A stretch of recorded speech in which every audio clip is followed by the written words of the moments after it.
Is it exciting? Yeah. Is it fun? Yeah. It's a very personal experience for most people. There's nothing better than actually seeing the originals. As we went through the exhibit, you ran across a lot of different works that we studied for years, so it was very exciting to see the originals. Now, I understand that an artifact was brought over to Toronto and it cracked. Yes. Were you responsible for that in any way? No. I heard about it, though. It's very rare that kind of thing would happen. I mean, Yeah.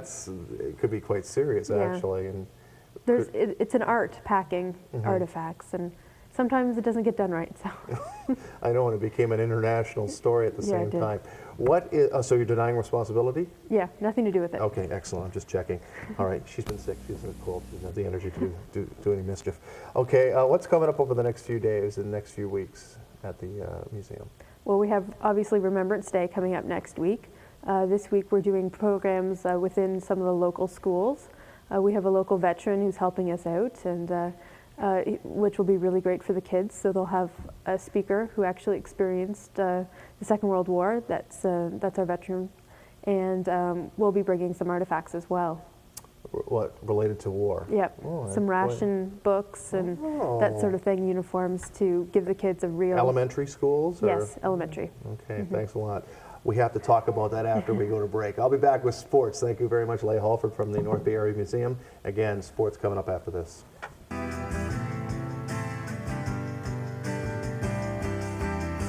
Show us we're not a nuisance. Show us we're not intruding. Show us we're not a problem. Show us. Don't sideline us.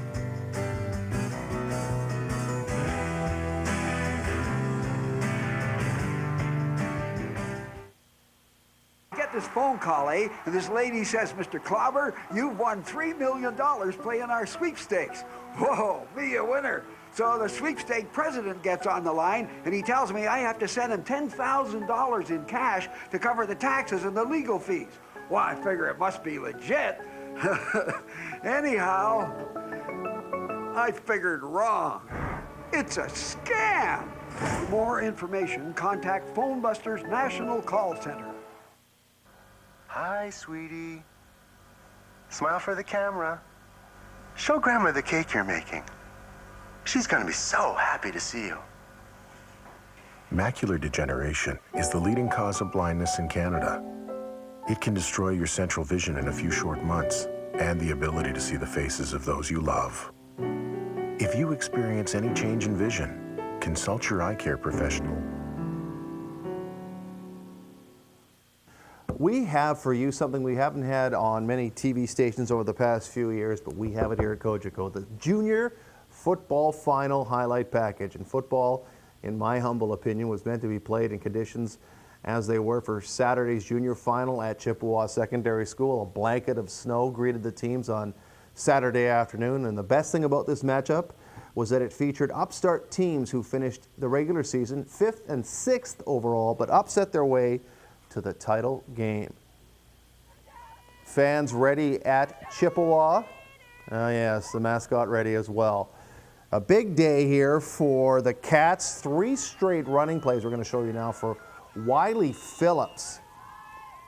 Showing how wily he really is. Gets the pitch here deep in the backfield and switches hands with the ball, or switches the ball to the other hand, and takes a pretty good hit out of bounds. And he actually says, "Thank you, sir," when the guy helps him up.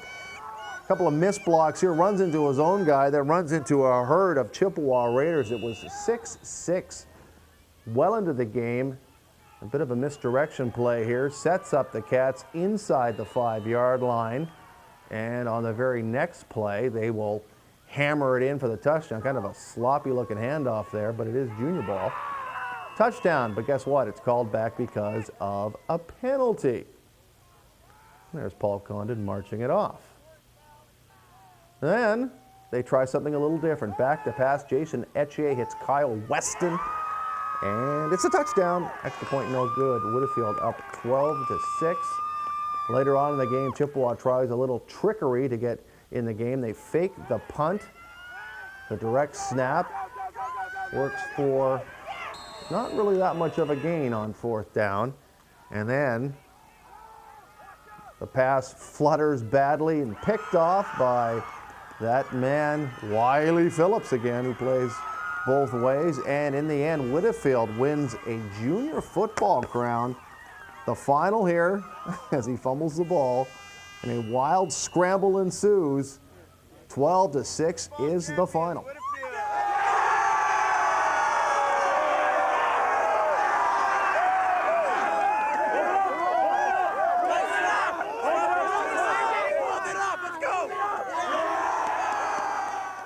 So Whitfield wins it 12-6. Congratulations to the coaching staffs, really, of both schools. Chippewa a few years ago, I recall, in their junior program was 0-6, and they were outscored 240 and scored 1 point the whole season. But you know what? They made it all the way to the final, so both schools deserve a lot of congratulations for their effort. West Ferris's season was going to be a tough finale for them in the Sioux to try to win an OSSA football title, and they didn't. St. Mary's rolls to a 51-25 win. It was 30-0 for St. Mary's late in the second quarter. West Ferris got a couple of touchdowns before halftime, got it to 30-19. We're inside the St. Mary's 10, but then coughed it up, and the rest, as they say, is history. But still, West Ferris is the NDA champion in 2002, the first time they had won a senior crown in 3 years, and the first time they had missed a senior title game was last year, first time in years, so they're still quite happy over a successful year. Weekend activity from Canadore now. Canadore actually on the road. Canadore Panthers ladies volleyball. They were in Sarnia to take on the Tri-Lambs, a Lambda on the weekend, and they won 3-1. St. Clair Saints, though, out of Windsor, beat Canadore women on Sunday 3-1. The men had one match in the weekend. They lost to St. Clair out of Windsor 3-1. The Panther teams on the road next weekend. North Bay Youth Soccer annual general meeting will be Wednesday, November 27th at 7 o'clock, the Hall of Fame room at Memorial Gardens. Let me repeat that.